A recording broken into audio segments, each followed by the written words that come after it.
ao nosso momento de panorâmico, então, queridos. Então a gente pensa assim, né? A gente olhando para o Êxodo, a gente tem que pensar algumas coisas. Acho que tá melhorzinho para enxergar aí, né, agora, né? Você pode acompanhar na sua apostila, né? Tá aí a questão do título. Essa é a introdução, né? A introdução é que a gente está fazendo um adendo na nossa apostila.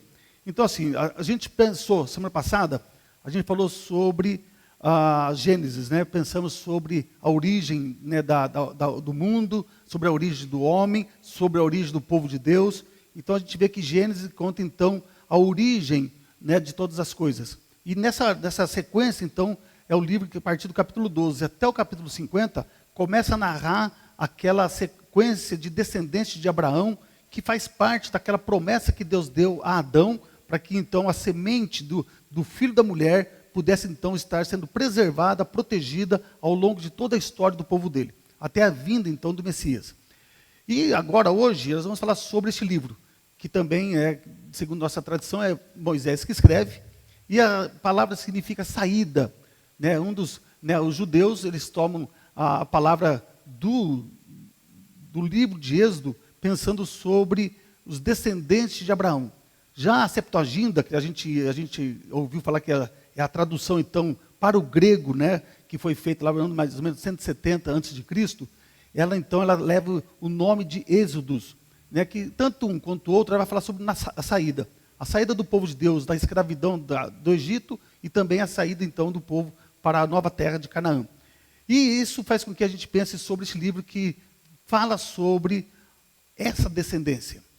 O livro termina, Gênesis termina falando sobre a descendência de Jacó, e ele então dá início, ele começa então falando sobre essa mesma sequência de descendentes. Então, e ela termina, o Êxodo vai terminar sobre a construção do tabernáculo. Então, o livro conta a continuidade da descendência de Jacó e até a construção do tabernáculo. E então faz com que a gente pense sobre esses primeiros passos de Deus para a formação do seu povo. E então, a gente pensando sobre isso, a gente vê assim, como que Deus cumpriu as suas fiéis promessas dadas a Abraão, quando ele tirou Abraão da terra dos caldeus e disse, de ti farei uma grande nação. E toda essa jornada, todos esses livros vão caracterizar as realizações das promessas de Deus a Abraão, fazendo com que essa descendência que vai herdar essa terra possa realmente tomar posse dessa terra. E aí então entra a história do Êxodo. Essa história do Êxodo, então, é narrativa de Deus para mostrar, então, que essa grande nação que ficou escravizada, Deus agora, para a sua intervenção milagrosa, ele tira essa nação para fazer com que essa nação possa não só formar um povo. A gente tem que pensar assim, qual é o maior desejo de Deus através do seu povo? Qual é o maior desejo de Deus respeito ao seu povo, amados? O que Deus deseja? Qual que é o desejo de Deus com respeito ao seu povo? Para que ele separou um povo? Para que ele elegeu um povo? Para que ele libertou um povo? Qual que é o verdadeiro significado disso? Qual é o seu verdadeiro significado para a nossa vida? Pensa assim, Deus fez o homem segundo a sua imagem e semelhança. Em Adão. Veio o pecado. Separou esse Deus desse homem. Agora Deus fala para Abraão, eu farei de ti uma grande nação. E através dessa narrativa de que ele formou um povo, tirou esse povo da escravidão e leva esse povo para agora, caminhada para a terra prometida. Presente! O Gustavo acordou! Benção. Eu vi, chegou o William também, chegou a Thaís, chegou o Gustavo, vou colocar aqui presença aqui. Eu vi também, chegou o Ryan também. Os irmãos estão firmes. Então, queridos, a gente pensa assim, o título em hebraico, né? A gente está aí na transparência, o título. Então, a gente tem assim, na sua apostila, tem aí a palavra em hebraico, que é Hel, Helen, Has, Remot. Então, essa é a tradução da primeira linha ali do capítulo, né, que fala sobre essa abertura do livro, no capítulo 46, versículo 8, que é essa frase, falando sobre, estes são os nomes de. Nomes de quem? Os nomes dos descendentes de Jacó. Então, para os judeus, a sua Bíblia, que trata o nome, então, tem esse nome no título. O título deles não é Êxodo como o nosso. Okay? O título deles fala sobre a descendência, continuidade de Jacó. Então, fala assim, esses são os nomes de. Então, mostra toda a descendência agora de Jacó. E na na nossa tradução, a gente pega a tradição, então, da Septuaginta, que é Êxodos, né, que fala sobre Êxodos, que fala, é a primeira palavra que fala ali sobre a saída do povo saindo do Egito, saindo sobre o Egito. Isso não interfere em nada nesse sentido, porque a saída do povo de Jacó, de Israel, do Egito, também narra a saída. Está falando sobre o mesmo evento, está saindo sobre a mesma saída. Então não vai mudar nada a nossa compreensão deste livro. Tá? Ok, queridos? Então é o título que nós temos aí, Êxodo. E para nós é interessante porque fala sobre saída, né? Fala sobre a saída do povo de um lugar de escravidão. Data. Vamos falar sobre a data dela. Né? Quando foi escrito? Como foi escrito? Né? Só o apostila diz aqui que Moisés é o autor do livro do Êxodo. E vamos pega a sua Bíblia, né? Pega a sua Bíblia aí, capítulo 17 de Êxodo. A gente vê aí a prova interna do livro sobre a autoria deste livro. Então a gente tem a prova interna do livro de que esse livro foi escrito pelo próprio Moisés. Aí o versículo, então, 14, deixa eu prender esse fio aqui, está me incomodando. Capítulo 17, versículo 14, diz assim: Então o Senhor disse a Moisés: Escreva isto para a memória num livro e repita-o a Josué, porque eu vou apagar totalmente a memória dos amalequitas da face da terra. Então você tem a narrativa aqui do próprio Deus dizendo para Moisés: escreva essas palavras, escreva você essas palavras, para que seja um memorial, seja lembrado não só por você, mas também por Josué e todo o meu povo. Que, então estava falando sobre a destruição, o aniquilamento das pessoas ali da tribo dos amalequitas. Ok? A gente tem o capítulo 24, versículo 4, a gente tem mais uma prova interna dessa prova de que ele é o autor do livro. Diz assim, versículo 4: Moisés então escreveu todas as palavras do Senhor, e tendo-se levantado de manhã cedo, edificou um altar ao pé do monte e ergueu 12 colunas, segundo as 12 tribos de Israel.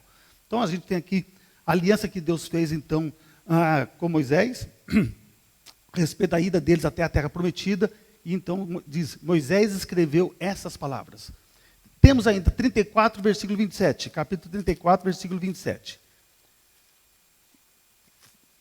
Aí você tem aí a palavra, né?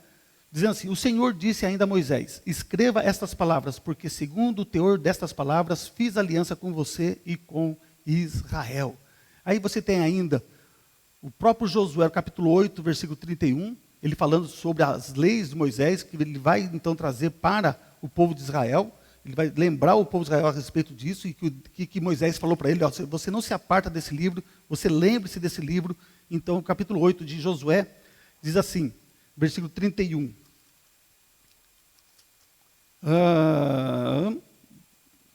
Aqui.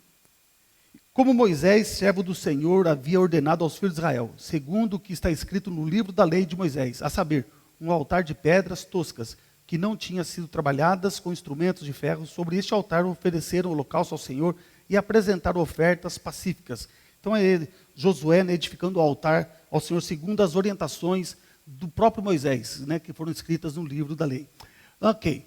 A gente tem ainda referência no Novo Testamento a próprio Jesus. O que Jesus fala sobre isso? Nós já vimos em Gênesis, Jesus usando o texto de Êxodo para referendar que esse livro foi escrito por Moisés, mas temos aí Marcos capítulo 7, versículo 10.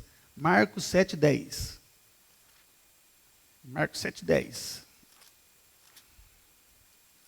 Diz assim ainda. Pois Moisés disse: honre o seu pai e sua mãe, e quem maldizer o seu pai e a sua mãe seja punido de morte. Então Jesus falando sobre, né, no Sermão do Monte, falando que sobre a tradição dos anciãos, e usando o decálogo, usando o mandamento de honrar pai e mãe, para mostrar que eles estavam pecando contra Deus, porque eles fizeram aquele voto para fazer com que o dinheiro que era dado, né, o dinheiro que eles tinham, não fosse repartido ou assistido aos pais das suas necessidades, porque eles disseram que aquele dinheiro era consagrado ao Senhor. Muito bem. A gente tem ainda capítulo 12, versículo 26, do próprio livro de Marcos. Né? Jesus usando esse texto, mais uma vez, diz assim no versículo 26. Quanto aos mortos, que eles de fato ressuscitam, vocês nunca leram no livro de Moisés, no trecho referente à sarça, como Deus lhe falou: eu sou o Deus de Abraão, o Deus de Isaac e o Deus de Jacó. Jesus usa a experiência de Moisés, quando ele teve confronto com Deus, se manifestando na sarça, e Jesus então usando este fato, esse fato histórico, que não é uma lenda, não é um mito, não é um conto de fada, mas Jesus usa isso aqui para referendar aquilo que ele estava falando sobre os saduceus, porque os saduceus não acreditavam e não acreditavam na ressurreição. Então Jesus usa o exemplo lá do encontro de Moisés com Deus, mostrando, peraí, você escutou o que Deus falou? Eu sou o Deus de Abraão, de Isaac e de Jacó. Ou seja, ele não está falando de pessoas mortas, ele está falando de pessoas vivas. Esse Deus é o Deus dos vivos, não é o Deus dos mortos. Ok? Tranquilos? Então Jesus não ia usar esses textos, essas referências do Antigo Testamento, dizendo que fosse alguma lenda ou algum mito. Jesus não ia ser tão incoerente, né, tão leviano, de usar texto do Antigo Testamento se fosse de fato livros mentirosos, se fossem livros que não estavam contando verdades, porque eles foram inspirados pelo Espírito de Deus. Quer dizer alguma coisa, Rosemary? Não? Quer dizer alguma coisa? Não? Tranquilo? Ok. Amados, quando foi escrito? A questão é assim, então se cremos que é Moisés pelas provas internas do livro, nós cremos que foi Moisés que escreveu, porque o próprio livro contém essa referência, que Moisés escreveu, mandado pelo Senhor. Nós temos referência no Novo Testamento de que tanto, né, Paulo, os apóstolos e o próprio Cristo diz, Moisés escreveu. Então, nós temos provas internas dentro da Bíblia que esse livro foi escrito por Moisés. Ok? Tranquilos? Quando foi escrito? A questão é, quando foi escrito esse livro? Então, seguindo a nossa apostila aí, depois vamos fazer uma correção, eu vou ler aqui a correção, você vai fazer uma correçãozinha aí, que tem um equívoco de datação, tá bom, queridos? Mas tranquilos. A gente tem aí a questão do tempo, né, então, da escrita, e a gente tem algumas comprovações assim, trazidas, né, pela arqueologia e pelos estudiosos, referendando essa data, a data de 1445 a.C. Então, essa data de 1400... Você vai poder ler livros que talvez vai dizer assim que a saída do povo foi mais ou menos 1200, 1250. Outros vai falar assim, está entre 1300 e 1100. Então, você tem várias interpretações de estudiosos colocando a data do Êxodo entre 1400, 1300 até 1100 mais ou menos. Então você tem essa lacuna, você tem esse leque de datas. Mas, seguindo a nossa apostila, é preferível a gente usar uma data mais exata, que é mais ou menos 1445 a.C. Por quê? Qual é a razão disso? Então você tem na apostila aí, na página 7, você tem 7 argumentos, né? Acho que é 7 argumentos, 6 argumentos, né, para a gente pensar sobre essa escrita, né, a datação desse livro. Então você tem o primeiro ponto aí dizendo assim, os dados da Bíblia apontam para uma data mais antiga, uma vez que a construção do templo foi iniciada em 966 a.C. Essa data, queridos, é segura, ela é registrada pelos historiadores judeus. Então essa data da construção do templo lá em Jerusalém foi 966 a.C. A partir disso, então, você faz um retrocesso para trás, contando as datas das gerações, do império, né, dos juízes e império dos reis, então você chega mais ou menos a essa data de 1445 com mais exatidão, ok? Você tem aí, né, outro dado, porque você tem aí a questão, né, segundo ponto ainda, diz assim, isso ocorreu 480 anos depois dos israelitas terem saído do Egito. 1 Reis, capítulo 6, versículo 1. Quem pode ler? 1 Reis 6:1.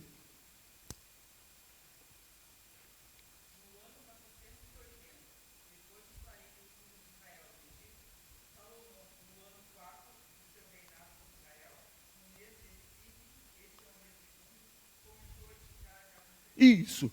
Então, o ano 966 de Salomão, antes de Cristo, contando Salomão, 480 anos antes, né, você tem a referência de livro dos reis, dizendo 480 anos depois que nós saímos do Egito, então Salomão constrói o templo. Ok? Somando 480, 966, dá mais ou menos 1445, mais ou menos. Ok, queridos? Ponto 2. De igual modo, a referência de Jefté a uma ocupação israelita na Transjordânia por 300 anos aponta para o êxodo do século XV. Juízes 11:26. Quem pode ler Juízes 11:26?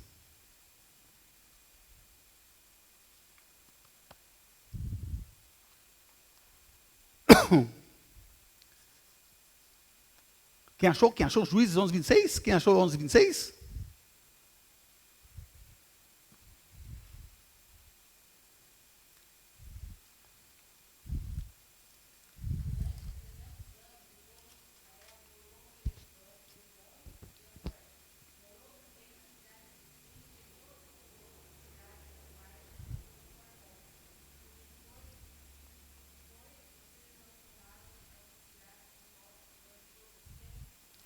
Então você tem aí, né, a Jefité repreendendo a nação, né, de Israel por eles morarem tanto tempo naquela região e não terem dominado totalmente aquela região, expulsando ou julgando aquela população para ser então exterminada daquelas terras.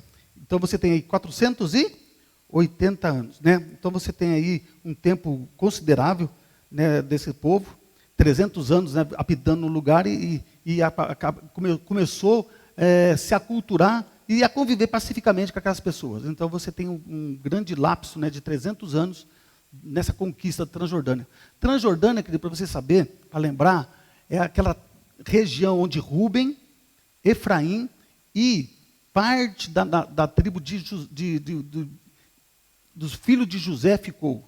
Manassés, a meia tribo de Manassés ficou naquela região, que hoje nós chamamos de Cisjordânia, né, que é a região dos palestinos, daquele outro lado do rio, né, que passa o rio Jordão. Então, daquele lado é Cisjordânia, e desse lado aqui é Israel.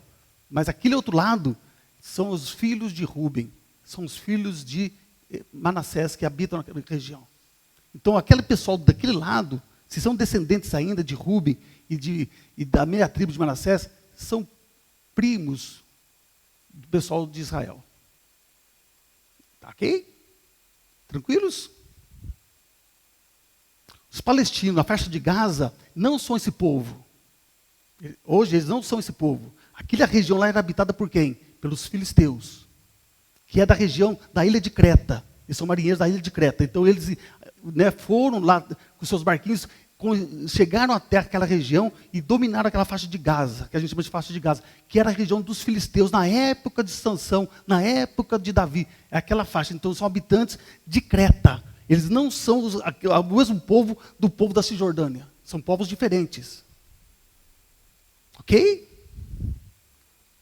Porque a gente fala, hoje para nós é tudo Palestina. Palestina da faixa de Gaza e Palestina do outro lado. Não. Palestina é só aquele lado lá. Né? Ok? E toda a região de Israel naquela época era chamada de Palestina. Toda aquela região naquela época era chamada de Palestina. Toda aquela região. Tudo aquilo era chamado de Palestina naquela época. Ok? Seguindo em frente, nós temos aí o terceiro ponto, que ela fala sobre a descrição do faraó. O primeiro, né, oprimiu a Israel como um rei que não conhecera José. Sugere que era um dos Ixos, povo asiático que invadiram o Egito no século XVII. Pensando, o povo egito no século XVII a.C., ele foi invadido pelo Ixos. E os Ixos, até hoje as pessoas não sabem ainda realmente qual é a origem desse povo, mas sabe-se que eles não eram africanos, eles não eram árabes, eles eram pessoas que vieram da Ásia. Eles vieram da Ásia. Esse povo entrou, conquistou o Egito e ficou reinando por um bom tempo ali. Então, a dinastia dos Ixos não são povo da África, não são povo árabes, são povo da Ásia. Então, esse povo que chegou naquela época, antes do Êxodo, e diz o texto lá em 1 Êxodo, né, Êxodo capítulo 1, diz assim, e chegou um faraó que não conhecia José, que não conheceu os feitos de José, não conheceu a história de José, e consequentemente não conheceu a história do povo de José. E ele viu aquele grande povo e disse, opa, esse povo aqui é perigoso. Esse povo aqui vai dominar o nosso território. A gente precisa exterminar esse povo. A gente precisa dominar esse povo, porque senão nós vamos ser conquistados por eles. Então, a grande tese é que esse povo, que não conhecia José e sua história, é que veio dominar o Egito e, consequentemente, oprimiu o povo de Israel e os escravizou, porque era temor para eles que esse povo fosse, que viesse uma revolução ali dentro e eles dominassem esse reino do Egito. Ok? E seguindo, né, a gente tem aí na apostila ponto 4, que Pitom e Ramsés, que são as cidades construídas por israelitas, segundo o relato de Êxodo, capítulo 1, versículo 11, se você lá ver, são as duas cidades que são citadas, que o povo de Israel estava construindo, escravizados pelo Egito, então eles estavam ajudando a construção dessas duas cidades celeiras, que é Pitom e Ramassés. Ok, queridos? Contudo, nessas cidades não tem artefatos da 18ª dinastia. Não tem, né, não tem os relatos, não tem registros que a 18ª dinastia passou por ali. Então, aquela ali, ela foi sucumbida ou foi desaparecida, os requisitos, né, de qualquer artefato disso. Por quê? Porque se esperava, né, que Amós, é o primeiro faraó do novo reino, tivesse sido o rei opressor do Êxodo capítulo 1.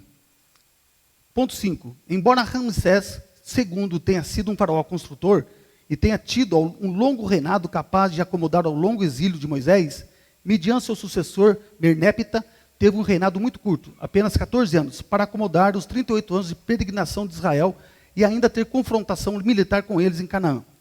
Isso está escrito na pedra estela de Merneptah. Essa estela é uma rocha, né, uma rocha de granito grandona, onde os reis, os faraós e tudo mais, eles tinham os escribas que escreviam os seus feitos nessas pedras. E essa pedra foi encontrada, por acaso, pelos arqueólogos, porque ela estava sendo usada como uma base de construção de um prédio que estavam fazendo.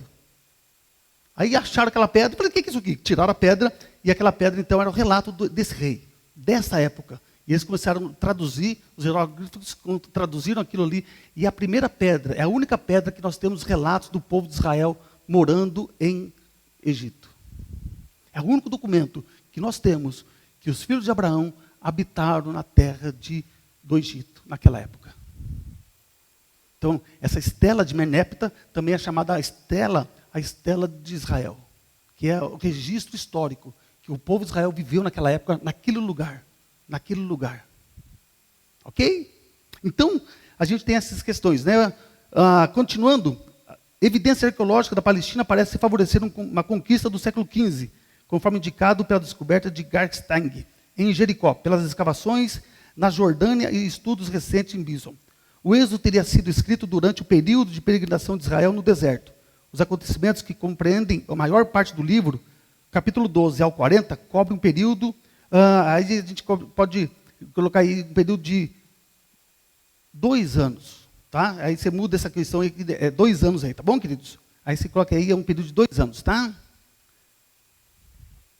Desde a partir do Egito até a consagração do tabernáculo, tá?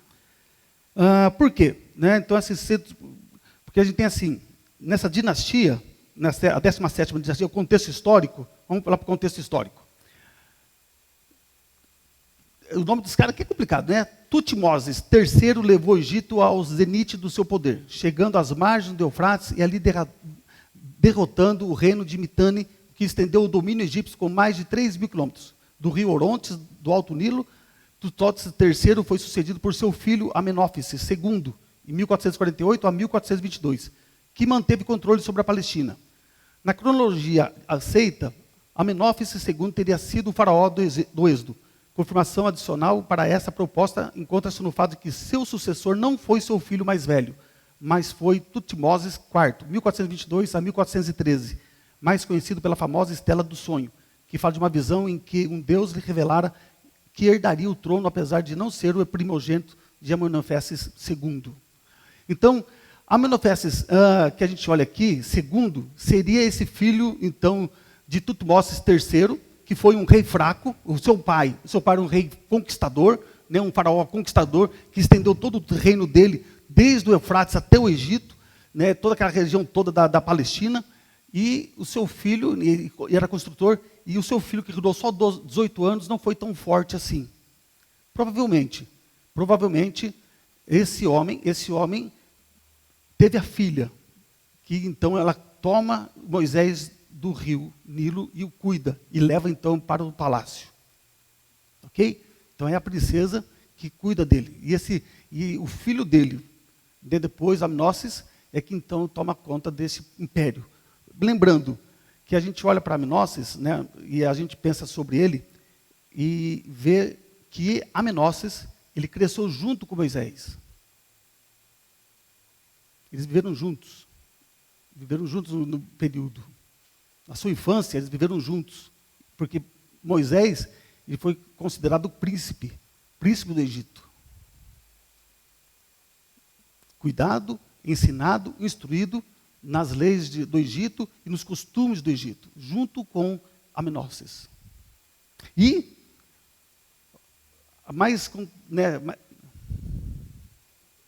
está aqui, segundo. Né? A gente olha aqui, aí você vê assim, o Tutmoses IV, que é o sucessor dele, na verdade não era o seu filho primogênito. Não era o seu filho primogênito. E ele então toma posse então do império. Por que ele não foi o filho primogênito dessa história? Porque o filho primogênito de Amenófis II morreu na praga do Egito. É a prova que a gente tem relatos egípcios de que o filho dele morreu precocemente. Ok, queridos? Então é o segundo filho dele então que herda o trono para dar continuidade então, ao seu reino. Tá bom, queridos?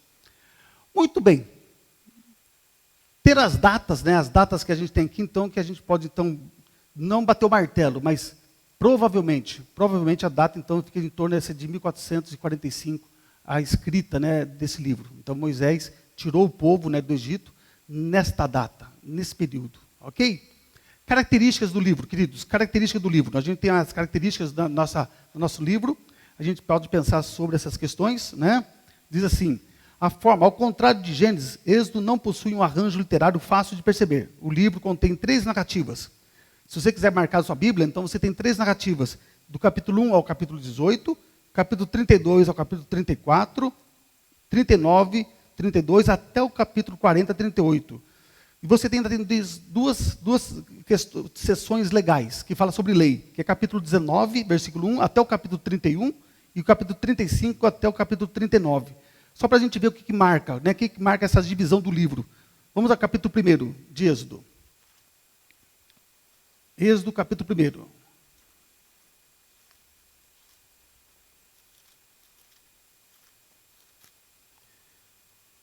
Dá lá no comecinho, primeiro versículo. São estes os nomes dos filhos de Israel que entraram com Jacó no Egito, cada um com sua família. Aí começa todo o nome dos filhos de Jacó. No final, lá no capítulo 18, o que nós temos no capítulo 18? Nós temos Jetro visitando Moisés. E nessa visita, o que ele faz?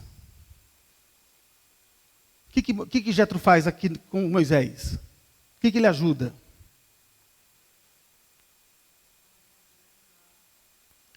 A liderança, né? Moisés estava andando sozinho. E estava precisando de liderança. Então, essa marca de nomear auxiliadores, então começa a mostrar uma divisão, uma estruturação dentro do povo de Israel. O povo de Israel, que estava desorganizado, estava centralizado em Moisés, agora começa a tomar uma forma mais hierárquica, uma forma mais voltada para uma organização. Então, esse ponto é marcante na história do povo de Israel, é marcante para nós, porque daqui para frente as coisas começam a tomar uma outra cara, começam a tomar outro vulto. Vamos lá. Capítulo 32. O que nós temos no capítulo 32? Até o capítulo 34. O que nós temos? Qual que é a narração aqui? Qual é a narrativa aqui?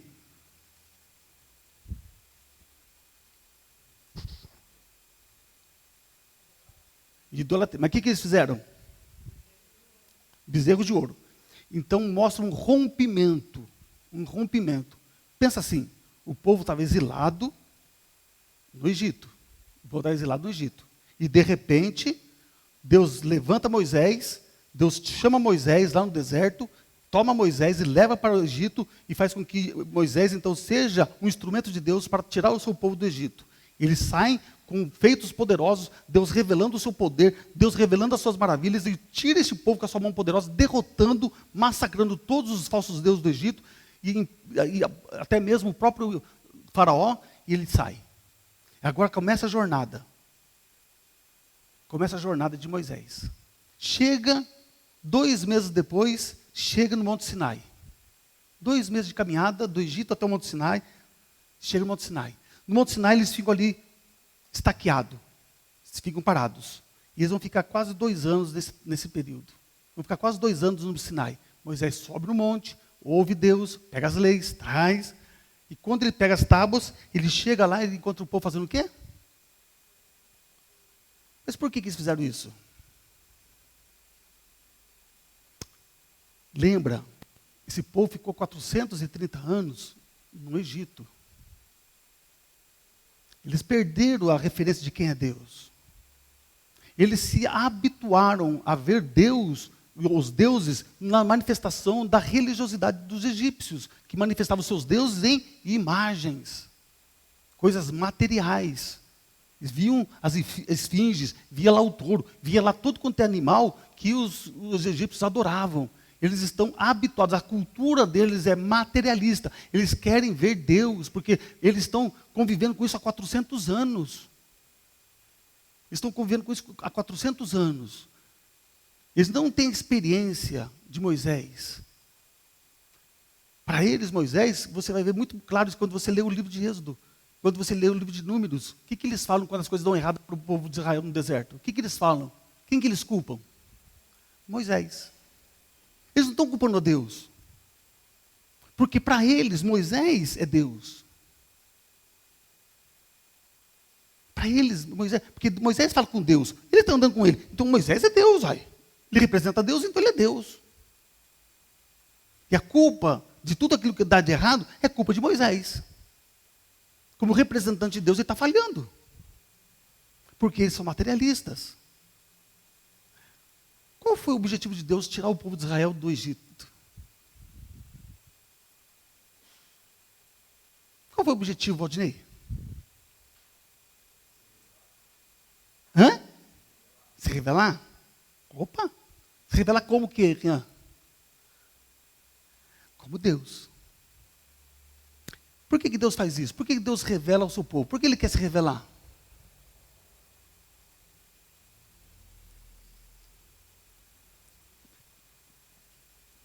Por que Deus revela? Porque se Deus está escondido, por que Ele se revela? O que Ele que deseja com isso? Relacionamento. Mas não com os deuses, não com os deuses do Egito. Porque Deus não vai dizer lá para o povo do Egito, para eles, eu sou mais um Deus, porque na cabeça deles seria mais um Deus.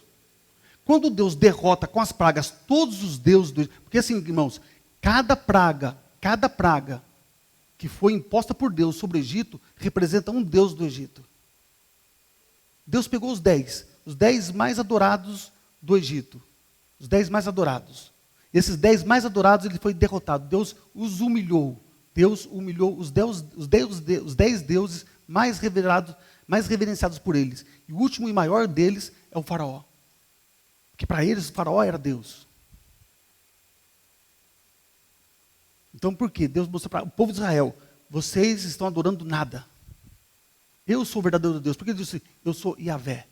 Eu sou o que sou. Só que o povo, é fácil dobrar o coração do povo? Idólatra? É fácil a pessoa abandonar o materialismo? Deus fez Adão e Eva. Com qual objetivo? Com qual objetivo?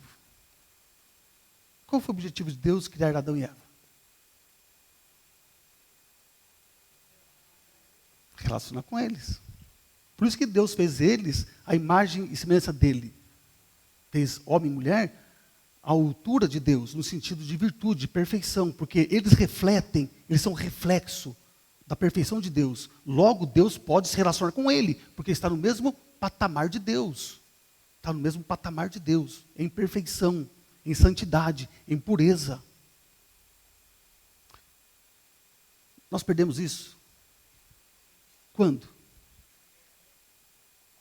Lá em Adão e Eva. Como nós perdemos isso? Pecado. Nós perdemos isso com o pecado. Agora, Deus está formando um povo, tirando agora do pecado, levando para a terra prometida. Olha o caminho inverso. Adão e Eva estavam na terra prometida, estavam no paraíso e foram expulsos do paraíso. Agora o povo está no deserto, eles estão num lugar de sofrimento, num lugar de angústia, e Deus diz assim, eu vou tirar vocês e vou colocar uma boa terra, onde eu serei o seu Deus. É caminho inverso do Éden. Vocês estão voltando para o Éden.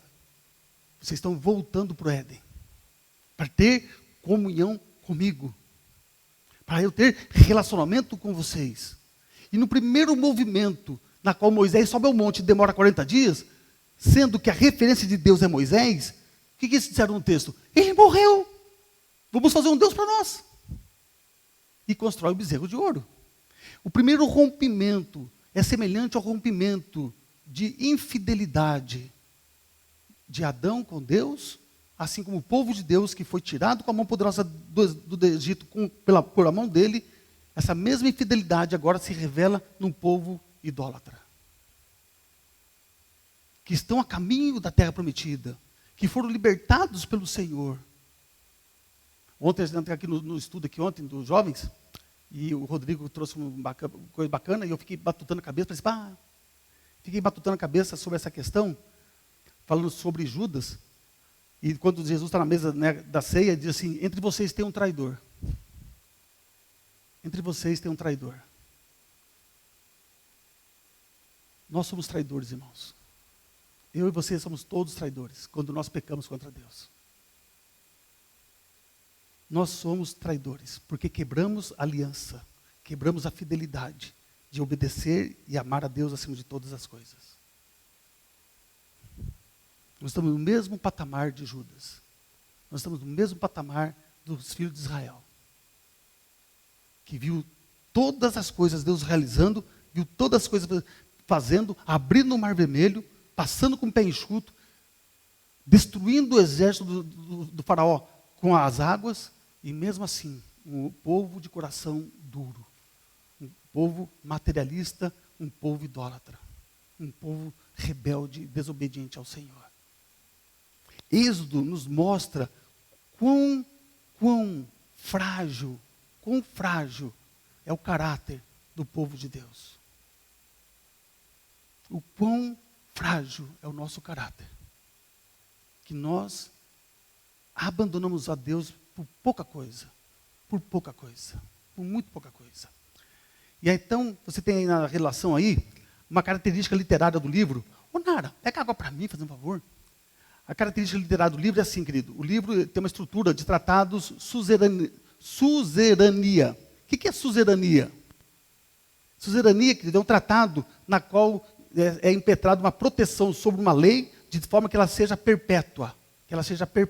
Seja uma lei preservada e faz com que essa lei, então, seja ensinada e preservada ao longo de toda a história daquele povo. Então, os 10 mandamentos, ele carrega essa tradição de ser suzerânea, ou seja preservada, seja protegida por todas as gerações do porvir. Ok? Isso é um tratado que não era somente dos judeus, não. Esse tratado já existe nos outros povos, onde as leis eram estabelecidas e diziam, essa lei aqui existe e vai ser cumprida até quando as gerações deixarem de existir. Ou seja, são leis quase que eternas, impostas sobre as nações, da qual eles constituem uma lei, uma ordem. Ok? Quantas constituições o Brasil teve?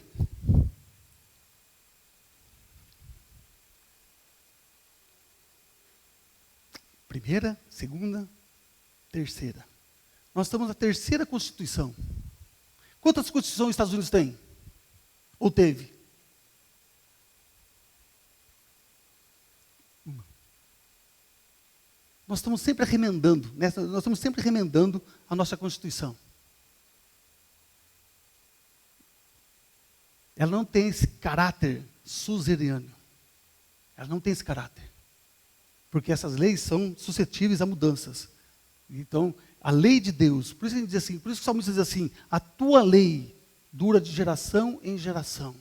A tua lei durará eternamente. Isto é um decreto, isto é suzerano. Deus estabeleceu esse pacto de que a lei dele é irrevogável. Ela não precisa de correções, porque ela é perfeita. Ok, queridos?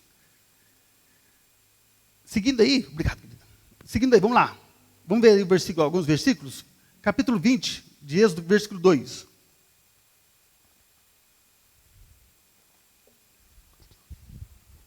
Êxodo 20, versículo 2 diz assim: Eu sou o Senhor, seu Deus, que o tirei da terra do Egito, da casa da servidão. Então, nas primeiras palavras de Deus a Moisés, ele assegura, ele garante. Quem que é o Deus que tirou o povo do Egito? Foi o bezerro? Foi Osíris? Foi Ra? Não, foi Yahvé.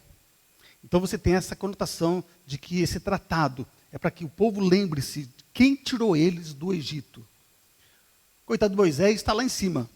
Deus já está vendo tudo que está acontecendo, mas Deus continua dando o decálogo, Deus continua ensinando eles. O versículo B, diz assim, eu os tirei da casa da servidão. Do capítulo 20, versículo 3 até o versículo 17, que é todo o decálogo, você vai ver que então os 10 mandamentos, era só para o Antigo Testamento? Não é para o Novo Testamento também? Ou não? Às vezes, as pessoas acham assim, os 10 mandamentos é coisa do Antigo Testamento, não tem mais validade. É um grande erro, não só teológico, mas é um grande erro de fidelidade a Deus. Porque se você vai ler as cartas de Paulo, se você vai ler as cartas de Pedro, se você vai ler a carta de Tiago, a carta de Judas, os 10 mandamentos estão inseridos neles. Os 10 mandamentos estão inseridos neles. Nunca deixou de ser válido, porque tem um valor suzeriano, ou seja, valor eterno. Os 10 mandamentos é um mandamento, ou são mandamentos eternos, que eu e você, nós como povo de Deus, devemos sim, não só conhecer, não só respeitar, mas obedecer. Ainda hoje. Mas não diz lá o texto que a fim da lei é Cristo? Como você entende isso? Então não quer dizer, então está dizendo o texto lá que não precisa mais ter lei porque acabou em Cristo. Não foi nada disso que está dizendo o texto. O texto está dizendo nada disso. A finalidade da lei é conduzir as pessoas até Jesus. Por quê? Porque a lei tem que conduzir as pessoas. Como que ela conduz as pessoas a Cristo? O que a lei faz, irmãos? A lei salva? Ela condena? Condena. A lei condena. A lei nunca tem valor de salvação. Ela nunca tem poder salvífico. Porque a lei mostra o quanto eu e você somos pecadores diante de Deus Santo. Ok? O padrão de Deus é altíssimo, porque é o padrão dele. E a gente olha assim o padrão dele e diz assim, não dou não. Não dou conta disso não. Então, amados, só no primeiro mandamento, amar a Deus acima de todas as coisas, nós já pecamos. Pecamos ou não pecamos? Pecamos. Nós não amamos a Deus de maneira total, de maneira plena, de maneira totalmente assim, voltadas para adorar a Deus acima de todas as coisas. É só ver as nossas agendas. É só ver as nossas prioridades. É só ver aquilo que nós abrimos mão em decorrência das coisas do mundo com as coisas de Deus. Aí então a gente começa a entender que nós não amamos a Deus de maneira prioritária. De maneira prioritária. E se nós errarmos em uma lei, seja uma vírgula dela, o que está destinado a nós? Morte. Pecado. Não adianta você falar assim, eu não mato, não roubo. Mas se você desejou mal para alguém, pronto, já foi para o quiabo a tua fidelidade a Deus. Já foi tudo pro chão. Porque se eu errar em uma lei, eu errei em todas. Todas elas estão interligadas. Não tem como você pecar e esquecer dos outros. Todas elas estão ligadas a todo o decálogo. Ok? Então, tira da tua cabeça esse negócio que não precisa obedecer ao Velho Testamento. A lei mosaica, os 10 mandamentos. Tira da sua cabeça isso, porque isso não é bíblico. Isso não é bíblico. Todos nós devemos ainda assim, não só observar, não só conhecer, nós precisamos obedecer esses mandamentos. Ainda faz parte da vida cristã eles. Ok? Não foi destituído, não foi cancelado, não foi substituído. Ele continua o mesmo. Ele continua o mesmo. Ok? Jesus obedeceu o 5º mandamento? Ou o 6º mandamento?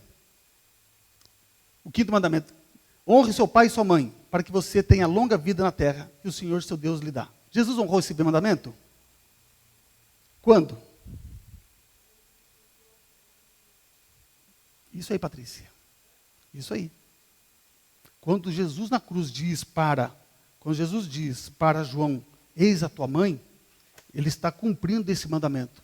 Ele está honrando a sua mãe, dizendo para ela que ela não vai ficar sozinha, ela não vai ficar destituída de cuidado. Por quê? Porque ele encontrou o quê? Um mediador. Jesus elegeu João, que é seu primo, para ser ele o substituto no cuidado da sua mãe. Ok, queridos? Tranquilos, queridos, com isso? Dúvida? O fim da lei, então, amados, em Cristo, não quer dizer que a lei acabou. Significa que a finalidade da lei é conduzir o pecador até Deus. Essa é a finalidade da lei. Mostrar para a gente que nós somos pecadores e nós precisamos de um Salvador. Então a lei nos conduz para Cristo. É essa palavra no original. Esse fim é com finalidade, não de encerramento. No grego essa palavra não tem o teor de encerramento, mas tem o teor de finalidade, de propósito. Ok? Então a lei nos conduz para Cristo. Por quê? Não é possível eu e você sermos salvos pela obediência à lei. Nenhum de nós poderemos ser salvos pela nossa justiça, pela nossa obediência, pelas nossas virtudes. Todos nós estamos condenados por ela. Ok? Tranquilos? Ok. Se alguém vir com esse texto então para você, você já sabe onde está a pancada. Você já sabe onde corta a raiz do mal. Você já diz, peraí, esse negócio está errado. Muito bem, queridos. Vamos para a mensagem, então? Vamos entrar um pouquinho na mensagem? A mensagem do livro. Mensagem do livro. Ele fala sobre o quê? Ele fala sobre saída, mas o que mais que ele fala? Sobre... O que ele fala? O que ele narra para a gente de maneira vigorosa? Libertação. Libertação. Nós estávamos oprimidos, nós estávamos chorosos, nós estávamos sofrendo, nós estávamos totalmente aniquilados pela opressão do faraó. E a gente olha a história, então, do Êxodo e diz assim, chegou aquele faraó que não conhecia o povo de Deus, olha a nação grande crescendo e prosperando, porque eles habitavam na melhor terra do Egito. Então assim, nós temos que acabar com esse negócio. Nós temos que exterminar esse povo. O que a gente ia fazer? Mas do outro lado, estava construindo as cidades celeiros. Por exemplo, mas eu não posso perder mão de obra. Eu não posso perder mão de obra. O que eu vou fazer então? Eu vou escravizar esse povo. Mas ele viu que ele escravizava. As pessoas morriam na escravidão, com o sofrimento, o trabalho árduo, sofrível, e eles iam morrendo com o esforço que estavam fazendo. Mas, por outro lado, onde o judeu morria, Deus fazia com que nascesse mais. Morria 10, nascia 20. Morria 20, nascia 40. Falei, vai. Esse povo é uma praga. Esse povo é uma praga. Mata 10, aparece 20. O que eu vou fazer com esse povo? Aí então ele teve um estratagema fantástico. Vamos exterminar os seus filhos que nascem homem. Matamos todos os filhos que estão nascendo homem. Matamos os bebês homens. E começou então a matança. Começou então o genocídio. Matando criança. Até então um preservado que é Moisés, que é preservado. E Deus então intervém e coloca ele dentro do palácio do Egito. Ok, queridos? Aí a gente olha assim tudo isso e Deus preservando essa história. Deus preservando esse povo. Qual é a mensagem que o texto nos mostra? Vinde a mim todos cansados e sobrecarregados, porque eu vos aliviarei. Você lembra dessas palavras de Jesus? Você vê Deus intervindo no sofrimento do seu povo. Deus assistindo o seu povo em momentos de angústia, momentos de perseguição e momentos de injustiça. Deus intervindo, ou seja, Deus se apresentando no mundo natural nosso, no mundo material nosso, Deus intervindo na história sobrenaturalmente. Deus intervém de maneira sobrenatural, fazendo feitos na qual eles têm que testificar. Isso é mão de Deus. Não foram isso as palavras dos mágicos, dos feiticeiros do faraó? Quando eles replicaram o primeiro milagre, eles replicaram. Conseguiram imitar a água virar sangue. Replicaram o segundo milagre.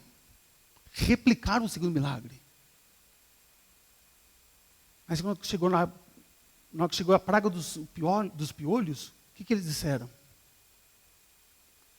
que eles disseram? Nós não podemos imitá-los, porque isto é mão de Deus. A partir deste sinal, os feiticeiros foram humilhados, porque não conseguiam replicar mais os sinais que Deus estava fazendo por intermédio de Moisés. Ok, queridos? Mas sabe o que é o fantástico disso tudo? Às vezes as pessoas olham para isso e falam assim, gafanhoto é uma praga natural? É uma praga natural. Não é natural? Na Argentina, esse dia atrás, ano passado, teve um gafanhotão que devastou a Argentina ali. O povo aqui na fronteira estava esperando essas nevoadas para fazer fogo, para fazer tudo que é coisa, para espantar os gafanhotos, para não vir atacar as culturas, para não atacar a agricultura. Então, gafanhoto é uma praga assim natural. Eclipse. Eclipse é coisa natural? É uma coisa natural. As pessoas olhando essas intervenções naturais, as pessoas às vezes acreditam que é Deus. O que eles acreditam? São fenômenos da natureza. Mas o que muda? O que faz com que a gente olhe aquilo ali como um milagre? O que a gente olha aqueles feitos de Moisés e Deus agindo através de Moisés? O que a gente olha assim? Como que esse cara não consegue entender isso?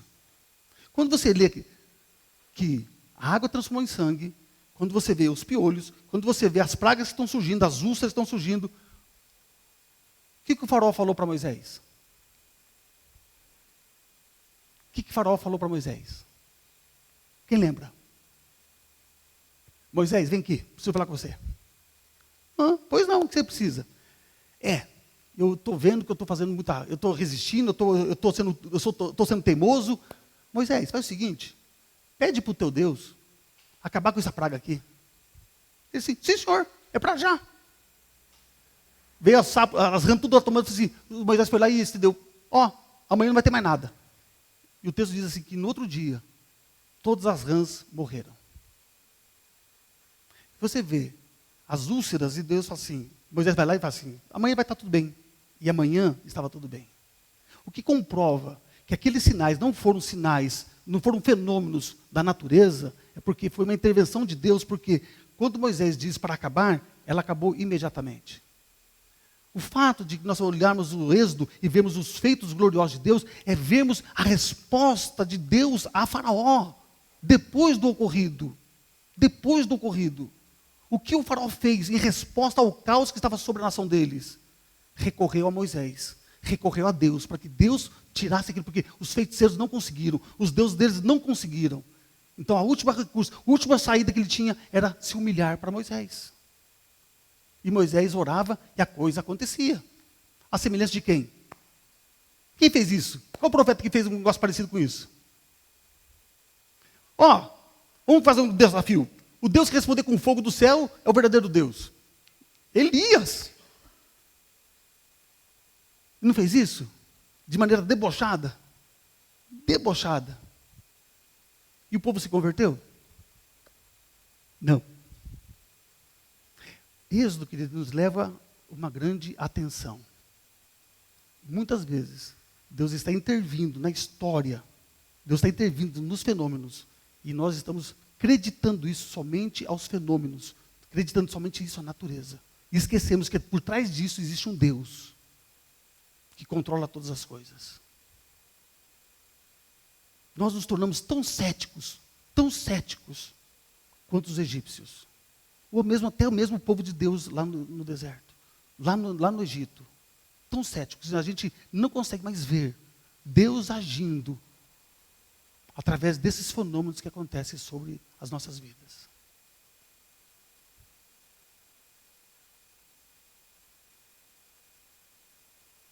Quem que ora antes da tempestade? Pode falar. Eu também. Quem ora para pedir chuva? Quando está seca? Eu oro também. Eu oro também. Deus respondeu, Bruna? Tem respondido. Gente, nós somos o povo de Deus. Se você teve, essa semana o governador deu alerta, vai vir um temporal, vai vir um negócio feio. E veio mesmo. Mas quem de nós lembrou-se de colocar o joelho no chão e dizer, Senhor, tem misericórdia. Apazigua esses ventos. Acalma isso, Senhor. Tenha misericórdia. Gente, nós temos que ter essa ousadia. Se nós cremos que Deus é soberano e Deus controla todas as coisas, a semelhança do Egito, então nós temos que exercitar a nossa piedade. Nós temos que exercer a nossa fé. Bom, queridos, nós não podemos ser céticos. Nós não podemos ser céticos. Céticos é incrédulo, é pessoa que não acredita em milagre. É pessoas que não acreditam na intervenção de Deus. É pessoas que não acreditam mais que Deus pode fazer isso. Porque nós estamos acostumados com a ciência. Nós estamos acostumados com a meteorologia. Quantos acampamentos eu tive que cancelar porque a meteorologia dizia assim, vai chover. E a gente cancelava o evento. Vamos cancelar porque vai. Quando na verdade a gente dobrar o joelho e dizer assim, Senhor, a gente quer fazer isso aqui para a glória do teu nome. Abençoa. Quantos eventos a gente fez? Oramos e Deus abençoou. E o sol abriu. Então, amados, nós temos que ter fé e exercitar essa confiança. Elias não orou e a chuva veio? Elias orou e a chuva não veio? Então, o que você e eu somos diferentes de Elias? Nada. Vamos lá, continuando. A mensagem do texto então, queridos. Mensagem. O livro, então, estabelece entre Yahvé e os patriarcas transformar-se na história de Israel. A nação é a medida de Yahvé e rompe no tempo e no espaço para libertar Israel da escravidão e estabelecê-lo como nação, com a posse permanente de Canaã e a presença de Deus em seu meio. Sob esta ótica, podemos propor a seguinte mensagem para o segundo livro de Moisés. A preservação do relacionamento entre Yahvé e Israel, como nação escolhida, exigia a libertação do povo do cativeiro, sua obediência cooperativa e ele mediante as estipulações da aliança mosaica. Ou seja, Deus faz aliança com o povo para que ele seja um povo obediente à palavra do Senhor. Lembrando novamente a relação de Deus com Adão no paraíso, a relação do povo de Deus lá na Nova Canaã, nessa Canaã que Deus está prometendo para eles, um relacionamento tão fiel quanto devia ser o relacionamento de Adão e Eva no Éden. Ok, querido? A mensagem é a mesma. Estabelecer comunhão, estabelecer intimidade, estabelecer esse relacionamento saudável entre Deus e o seu povo, entre Deus e o seu povo. Essa mensagem era só para eles? Ela tem vigor ainda hoje? Então. O que Deus requer da gente, irmãos? O que Deus requer da gente? O que Deus requer da gente? Fidelidade, obediência. Não mudou. A mesma exigência que Deus fez para Adão, a mesma exigência que Deus fez para Abraão, a mesma exigência que Deus fez através de Moisés, é a mesma exigência que Deus faz através de Jesus Cristo. Os meus amigos são aqueles que ouvem minha palavra e me obedecem. É a mesma. Não mudou nada. Não mudou nada.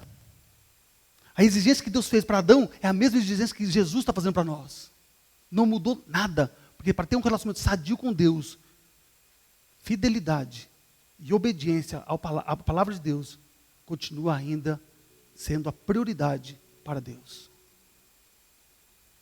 Prioridade de Deus para nós é que nós conheçamos a palavra e a obedecemos. Porque isso glorifica Ele. Porque foi Ele que escreveu. Foi Ele que estabeleceu. As suas leis são eternas. Os seus princípios são eternos. Porque o nosso Deus é santo, santo, santo. E não adianta você vir falar que você foi lavado pelo sangue de Jesus. Não é isso. Não é isso. O Senhor te lavou para que você conserve esse estado de santidade através da obediência à palavra. Ok? A nossa tarefa é manter a nossa roupa alva, sem mancha, sem pecado. Essa é a nossa alvo. Essa é a nossa... Porque se eu quero ter relacionamento com Deus, eu não posso estar em estado de pecado. Certo? Propósito do livro.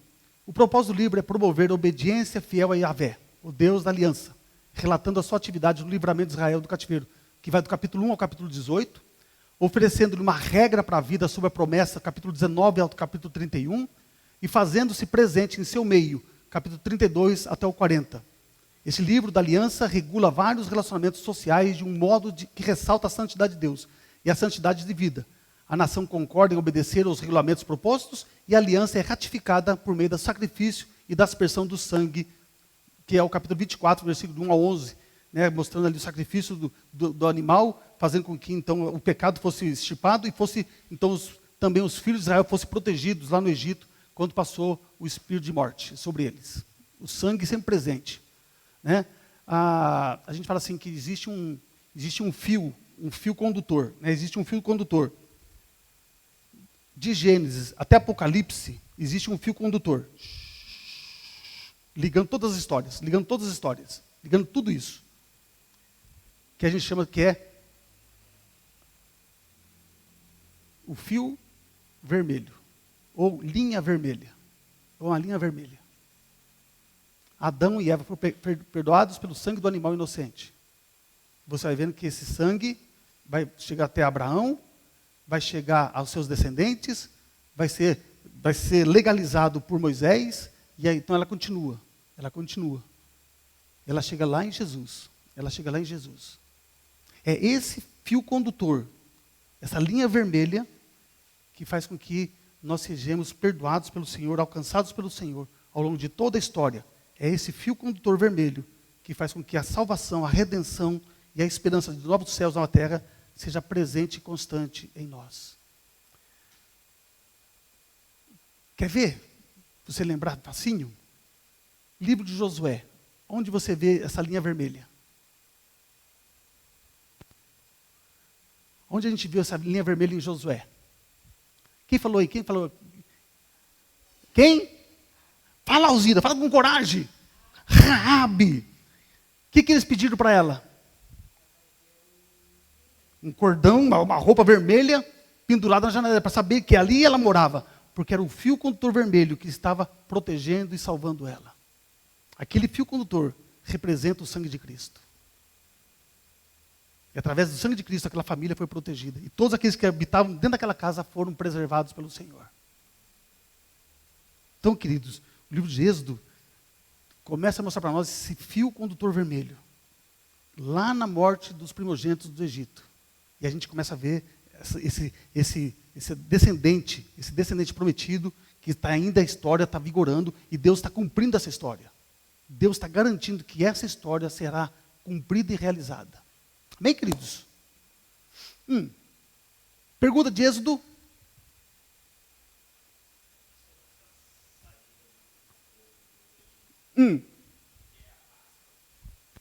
Essa é a comemoração da Páscoa judaica. Tá? Essa Páscoa judaica, ela comemora essa saída.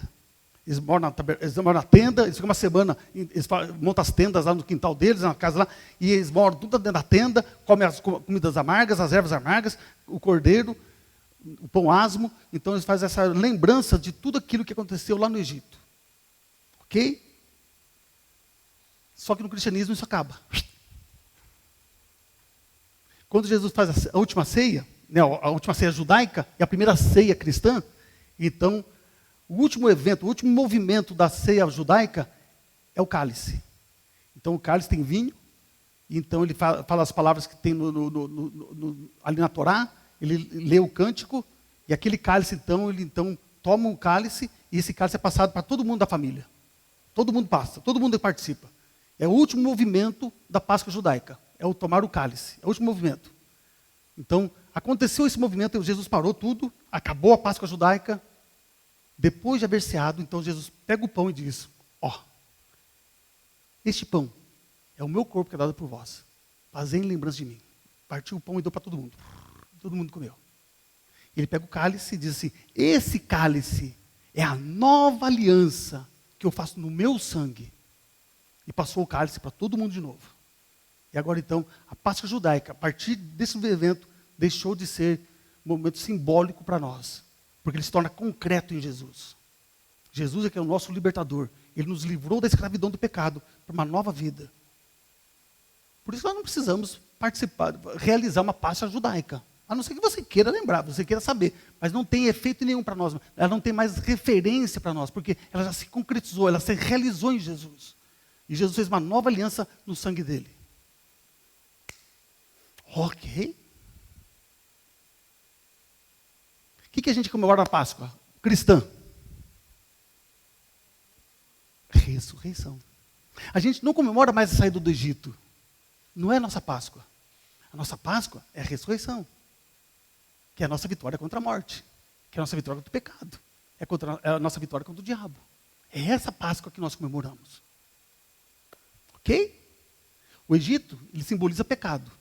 Ele significa sofrimento. O Senhor tirou eles dessa situação para uma nova terra, para uma nova realidade. Que ele é concretizada em Cristo. Que ela é concretizada em Cristo. Ok? Muito bem. Fechando, só para a gente fechar e ir embora. Um minutinho.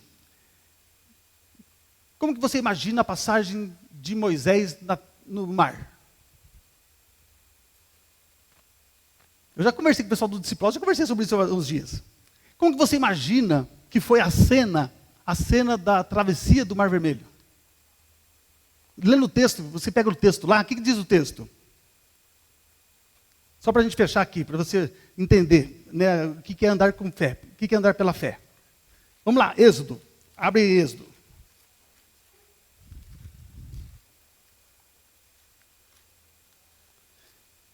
Ok, capítulo 14.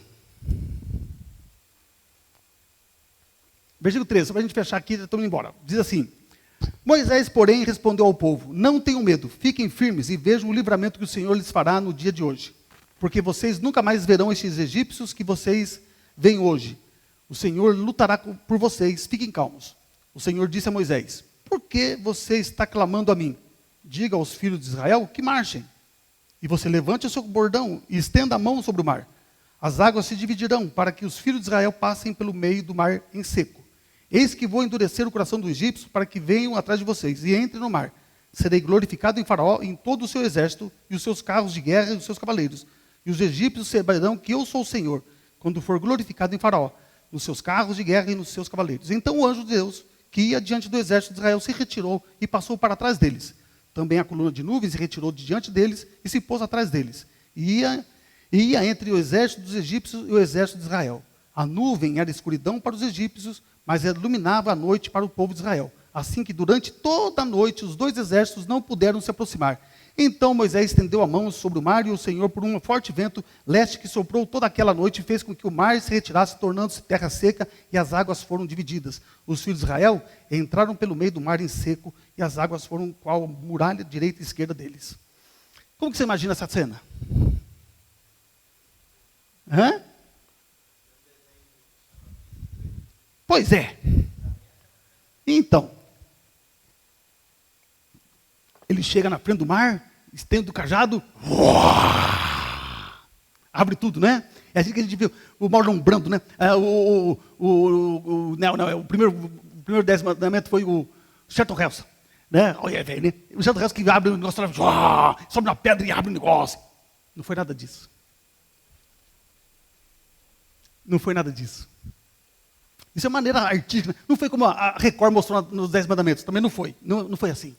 Se lê o texto, o povo estava aqui durante a noite, eles estavam fazendo o quê? Marchando. Diga ao povo que marche. Marchar é andar. Diga ao povo que ande. Ou seja, o exército do Egito está vindo. O anjo de Deus vai para trás. A nuvem vai para trás. E Deus diz assim: Moisés, continue andando. E você estende o teu cajado e vai andando. Porque eu vou abrir o mar. Entendeu? A noite está lá. Está pegando. A nuvem interrompe o caminho dos dois, porque fica aquele nevoeiro, aquela escuridão que eles não conseguem discernir para onde eles estão indo. Mas o povo de Deus sabe para onde está indo. Eles estão indo atravessar o mar. Eles estão indo. E Moisésão, o cajadão. Andando. E o povo atrás, andando com Moisés. Chegou no mar, passaram. Passou todo mundo.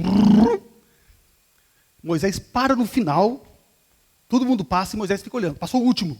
E Deus falou assim: estenda a vara. Ele estendeu a vara. Então Deus falou assim: agora eu vou fazer com que a água inunde todos eles. E Moisés baixou o arco. E a água vai. Aí que eles foram ver que eles tinham atravessado o mar. Entenderam? Aí que eles foram ver o que aconteceu. Eles não ficaram parados esperando a coisa acontecer. Deus fez com que eles marchassem, enquanto Deus operava o milagre lá na frente. Só que na nossa vida cristã, a gente espera que Deus resolva as coisas para nós, para a gente poder andar. Não é, irmãos? E Deus falou assim, não é assim, irmão. Segue em frente, porque você parou. Eu não estou com você, eu abro o caminho. Vai, anda. Nós temos a tendência de que Deus arranca as pedras para que eu passe. Deus falou assim, eu não vou fazer isso, você vai, eu vou tirando. Eu vou arrumando, eu vou aplanando o teu caminho. Mas você vai andando, você não para, você continua marchando, marchando, marchando, marchando. Êxodo nos dá uma lição de fé. De que Deus está à nossa diante, Deus está preparando o caminho, Deus está abrindo os caminhos para nós.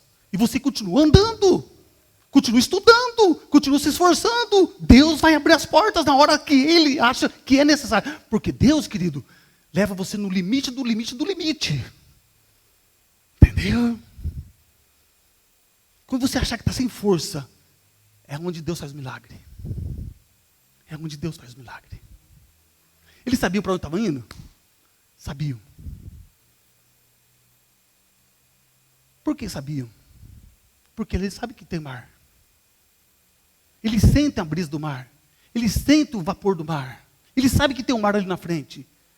E Deus falou, segue em frente. Êxodo é uma grande lição para nós. De quão maravilhoso Deus é. Isso serve para a nossa vida espiritual, queridos. Não espere os milagres surgirem de repente à sua frente.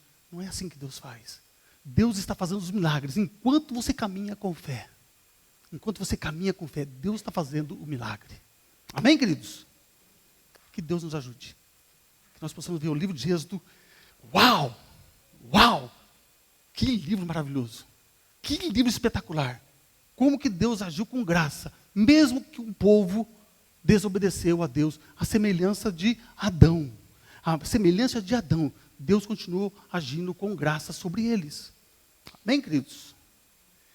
Graças a Deus que Deus é gracioso, né? Ainda estamos no tempo da graça, misericórdia. Vamos orar então, queridos? Amado Deus, nós te louvamos, te agradecemos por esse momento, ó Pai, na tua presença, com a tua palavra, que teu Espírito, ó Deus, testifique, ó Pai, esse conhecimento, ó Pai, na nossa vida. Que não seja somente, ó Deus, algo adquirido, mas que essa base sirva para transformar, ó Deus, a nossa visão dos teus grandes feitos narrados no livro de Êxodo, realizados pelo Senhor, ó Pai, no longo da história do teu povo. Obrigado, Deus, por esta manhã, obrigado pela vida dos nossos irmãos, que o Senhor continue abençoando, ó Pai, o nosso dia, para que à noite possamos vir, ó Pai, neste lugar, adorar o Senhor, ó Deus, com o povo do Senhor, levantando diante de Ti, ó Pai, um grande clamor de alegria, de louvores e de adoração ao Senhor. E assim oramos, ó Pai, agradecidos em nome de Jesus. Amém. Deus abençoe, queridos. Ótimo domingo para todos. Deixa eu colocar a presença aqui. William.